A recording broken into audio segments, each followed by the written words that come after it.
በዓለማችን ላይ ሁኔታዎች በየሰከንዱ በፍጥነት ሲለዋወጡና ዘመናዊ አኗኗር ግድ ሲል ይስተዋላል። ዘመን ገበያ።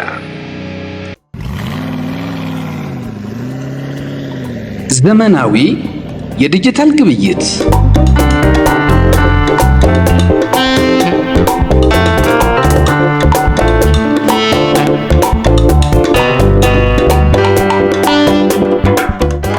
በቴሌብር ሱፐር አፕ